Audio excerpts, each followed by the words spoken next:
Hello दोस्तों, welcome to our YouTube channel chemistry with ABD में। तो आज हम लोग बात करने वाले हैं क्लास 12th की केमिस्ट्री लेसन 4 की, ठीक है, जिस लेसन का नाम है रासायनिक बलगतिकी, ठीक है। तो इनका ऑब्जेक्टिव हम लोग करने वाले हैं, जिसमें पहला क्वेश्चन आया है कि अभिक्रिया ए और अभिकारक ए और प्रतिफल बी द्वितीय कोटि की बलगतिकी के अनुसरण करता है। ए की सांद्रता 2 गुनी करने पर बी निर्माण में कितना गुना हो जाएगा, ठीक है। ये द्वितीय कोटि की अभिक्रिया है। यदि ए को हम सांद्रता को 2 गुनी कर देते हैं तो बी हमारा कितना गुना वृद्धि से निर्माण होगा, तो वो हमारा हो जाएगा 4 गुनी ज़्यादा से, ठीक है। अगला लिखा है अभिक्रिया ए से बी में जब अभिकारकों की सांद्रता 8 गुनी बढ़ा दी जाती है, अभिकारकों की सांद्रता 8 गुनी बढ़ा दी जाती है तो अभिकारक का वेग सिर्फ 2 गुना बढ़ जाता है। किस अभिक्रिया में ऐसी क्रिया होती है, तो वो आपका हो जाएगा अभिक्रिया की कोटि हो जाएगी 1/3। लिखा गया है कि द्वितीय कोटि अभिक्रिया के लिए विशिष्ट अभिक्रिया वेग की इकाई क्या होती है। तो द्वितीय कोटि अभिक्रिया के लिए विशिष्ट अभिक्रिया का जो वेग होता है वो आपका हो जाता है डी, यानी mole litre mole inverse second inverse, ठीक है। अगला क्वेश्चन लिखा है कि क्षारीय माध्यम में एस्टर एक जल अपघटक है। प्रथम कोटि अभिक्रिया जिसका आणविकता 1 है, द्वितीय कोटि अभिक्रिया जिसकी आणविकता 2 है, प्रथम कोटि अभिक्रिया जिसकी आणविकता 3 है, या द्वितीय कोटि अभिक्रिया जिसकी आणविकता 0 है। तो इसका सही आंसर हो जाएगा बी, द्वितीय कोटि अभिक्रिया होगी जिसका आणविकता जो होगी वो 2 होगी। अभिक्रिया लिखा गया है 2H2O तिरचिन 2HO का वेग जो है 2H2O है।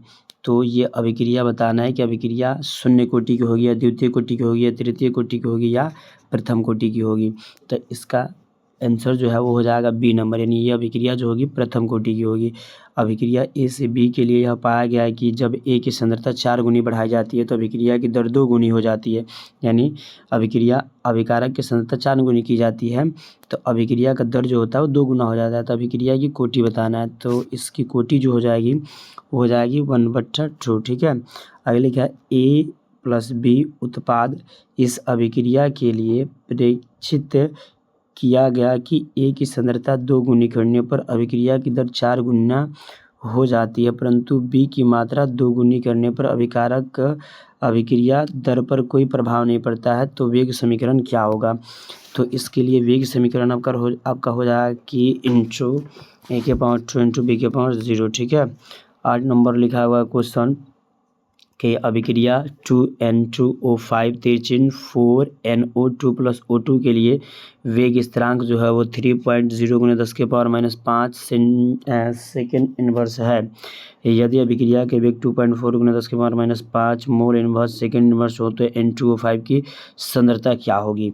इसमें आपको बताना है कि जो N2O5 जो है इनकी सांद्रता क्या होगी, तो इनकी सांद्रता जो होगी वो हो जाएगा 8, ठीक है। अगला लिखा अभिक्रिया ए प्लस बी प्रतिफल जो है सी प्लस डी के लिए दोनों अभिकारकों की सांद्रता को 2 गुना करने पर अभिक्रिया की दर 8 गुनी हो जाती है, परंतु केवल बी की सांद्रता को 2 गुना करने जाए तो अभिक्रिया की दर मात्रा 2 गुनी हो जाती है। तो वेग नियम क्या होगा, तो इसके लिए आपका वेग नियम जो है वो हो जाएगा आर बराबर के इंटू ए के पावर 2 इंटू बी। लिखा है कि एक प्रथम कोटि की अभिक्रिया 100 सेकेंड में आधी पूर्ण होती है, तो अभिक्रिया 99% पूर्ण होने में कितना समय लगेगा, तो इसके लिए लगा समय जो हो जाएगा वो 666.66 सेकेंड हो जाएगा। प्रथम कोटि अभिक्रिया के लिए ए अभिकारक बी के लिए अभिक्रिया 0.0 m मोल सांद्रता पर अभिक्रिया का वेग जो है वो 2.0 गुने 10 के power -5 mole inverse second inverse पाया जाता है। तो अभिक्रिया की अर्ध आयु ज्ञात करनी है कि अभिक्रिया की अर्ध आयु कितनी होगी, तो इसके लिए अभिक्रिया की अर्ध आयु जो होगी हो जाएगा ऑप्शन नंबर डी, यानी 347 सेकेंड हो जाएगा। आगे लिखा प्रारंभिक सांद्रण ए मोल DM-Q वाला 1 बिलियन प्रथम कोटि की बलगतिकी का अनुसरण करता है, अभिक्रिया का पूर्ण होने में कितना समय लगेगा। तो 12 नंबर ऑप्शन नंबर हो जाएगा 12 का सी A/K। अभिक्रिया 2A प्लस बी तिरचिन 3C प्लस डी के लिए निम्न में से कौन सा अभिक्रिया वेग को व्यक्त नहीं करता है, इसमें से कौन सी अभिक्रिया जो है वो वेग को व्यक्त नहीं करता है, तो उसका ऑप्शन नंबर जो है वो हो जाएगा डी नंबर ऑप्शन, ठीक है। आगे लिखा गया है कि अभिक्रिया जो गैसीय अवस्था में है। उसके बाद बताया गया कि H3H2 वो भी गैसीय अवस्था में मिलकर NH3 बनाता है। पर विचार कीजिए NH3/dt D-H2/dt के बीच संबंध क्या है। इसमें आपको संबंध बताना है कि इन दोनों के बीच में कौन सी संबंध है। तो इन दोनों के बीच में संबंध जो है ऑप्शन नंबर आपका सी हो जाएगा संबंध इनमें, ठीक है। D-NH3/dt बराबर -2/3 H2/dt, ठीक है। 15 नंबर क्वेश्चन लिखा है कि अभिक्रिया N2NO2O5 गैस अवस्था में पाया जाता है। 4NO2 + O2 गैस के रूप में अभिक्रिया का वेग क्या होगा। तो 15 नंबर क्वेश्चन का हो जाएगा सी number option, 1/4 D/dt into NO2, ठीक है। यदि किसी अभिकारक की प्रारंभिक सांद्रता को दोगुना कर दिया जाए तो उसकी अर्ध आयु भी दोगुनी हो जाती है। अभिक्रिया की कोटि बताना है कि अभिक्रिया की कोटि क्या होगी। तो अभिक्रिया की कोटि जो होगी 0 होगी। कौन सी पृष्ठीय परिघटना नहीं है, इसमें आपको बताना है पृष्ठीय परिघटना नहीं है। तो पृष्ठीय परिघटना जो है ये आपका है समांगी उत्प्रेरक। पृष्ठीय परिघटना का मतलब होता है पृष्ठ पर होने वाली घटना, ठीक है। आगे लिखा है कि अभिकारकों की सांद्रता में वृद्धि करने पर किस में परिवर्तन होगा। अगर यदि आप अभिकारक के सांद्रणों में परिवर्तन करते हैं तो किस में जो होगा परिवर्तन देखने को मिलेगा वृद्धि करने पर, ठीक है। तो 18 नंबर क्वेश्चन का ऑप्शन नंबर बी हो जाएगा कि टक्कर की आवृत्तियों में वृद्धि हो जाती है। आगे लिखा है किसी अभिकारक के लिए दर स्थिरांक की इकाई मोल इनवर्स सेकेंड इनवर्स से अभिक्रिया की कोटि होगी। जब मोल इनवर्स और सेकेंड इनवर्स किसी की इकाई होती है तो उसका जो होता है कोटि जो होती है वो 0 होती है, ठीक है। आगे लिखा गया है कि निम्न समांगी अभिकारक A + B तिरछिन C के लिए दर स्थिरांक की इकाई क्या होगी। तो इसके लिए दर स्थिरांक की इकाई जो होता है C हो जाता है, जिसे हम लोग बोलते हैं second inverse mole inverse litre. आगे लिखा अभिक्रिया A और B के बीच अभिक्रिया करके C बनाने वाली अभिक्रिया A की अपेक्षा प्रथम तथा B की अपेक्षा द्वितीय कोटि की बलगति की दर्शाता है। तो वेग समीकरण लिखा जा सकता है। तो 21 नंबर जो है इसका वेग समीकरण जो होगा वो हो जाएगा K बराबर A × B/2। अगला क्वेश्चन लिखा हुआ है 22 नंबर क्वेश्चन लिखा हुआ है कि छोटा बड़ा i प्लस छोटा b बड़ा b उत्पादक इस अभिक्रिया के लिए D - dA/dt किसके समान होगा। तो 22 नंबर क्वेश्चन जो है ये हो जाएगा A/B गुने dB/dt के। अगले टंगस्टन के पृष्ठ पर NH3 के विघटन किस कोटि की अभिक्रिया है। यानी टंगस्टन का जो पृष्ठ होता है उस पर जब हम NH3 रखकर विघटन कराते हैं तो किस अभिक्रिया कौन सी अभिक्रिया की कोटि होती है। तो ये हो जाएगा आपका 0 कोटि की अभिक्रिया, ठीक है। अगला लिखा हुआ है 24 नंबर क्वेश्चन लिखा हुआ है कि अभिक्रिया 3A 2B के लिए अभिकारक का वेग प्लस dB/dt बराबर होगा। यानी इस अभिक्रिया के लिए बताना है कि dB/dt जो होगा किसके बराबर होगा।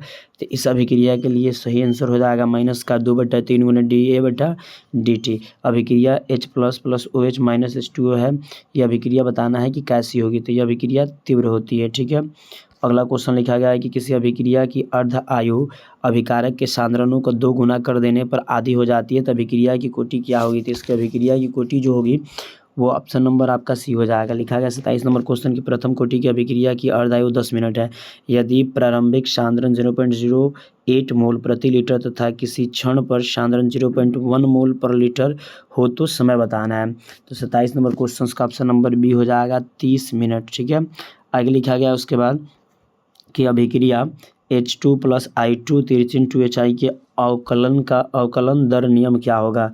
तो 28 नंबर क्वेश्चन का ऑप्शन नंबर जो है वो डी हो जाएगा -2 dH2/dt बराबर -2 dI/dt = प्लस dHI/dt, ठीक है।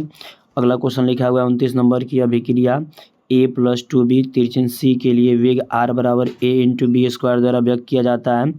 तो अभिक्रिया की कोटि क्या होगी। 29 नंबर क्वेश्चन का ऑप्शन नंबर जो है वो हो जाएगा ए नंबर ऑप्शन सही हो जाएगा। यानी अभिक्रिया की कोटि 3 हो जाएगा।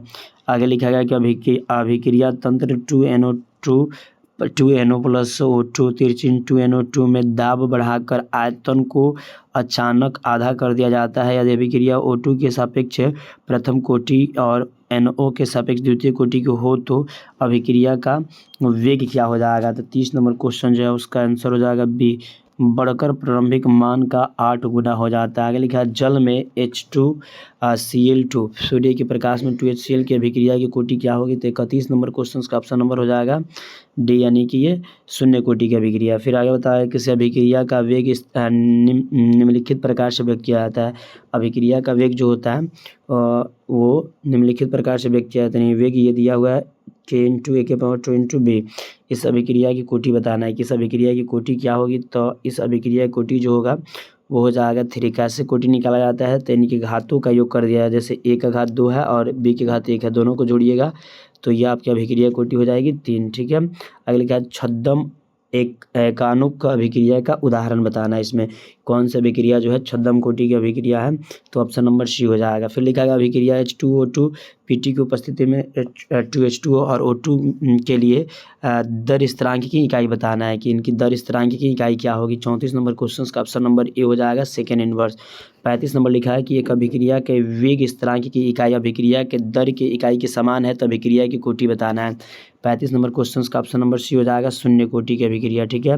लिखा है किसी अभिक्रिया ए बी के लिए गति स्थिरांक 0.6 गुना 10⁻³ मोल प्रति सेकंड है। यदि ए की सांद्रता 5 मोल है तो 20 मिनट के बाद ए की सांद्रता क्या होगी। 36 नंबर क्वेश्चन का ऑप्शन नंबर जो है वो आपका सी डी जो है सही हो जाएगा। लिखा है किसी अभिक्रिया के लिए सक्रियण ऊर्जा निम्नलिखित ग्राफ के स्लोप से ज्ञात किया जा सकता है। यानी किस ग्राफ के स्लोप से आप सक्रियण ऊर्जा को ज्ञात कर सकते हैं। तो उसके लिए आपका आंसर जो है वो हो जाएगा ए सही हो जाएगा। लिखा है प्रथम कोटि की एक अभिक्रिया जो 72 मिनट में 75% पूरी होती है, अब यह कब आधी पूर्ण होगी।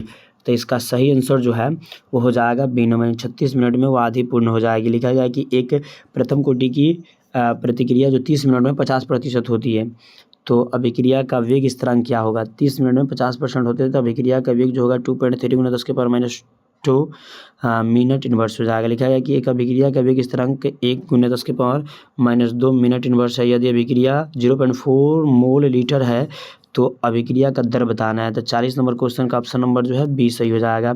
आगे लिखा है कि अभिक्रिया ए से बी ए की सांद्रता सी और समय टी के बीच ग्राफ खींचने पर एक सीधी रेखा प्राप्त होती है तो अभिक्रिया की कोटि बताना है।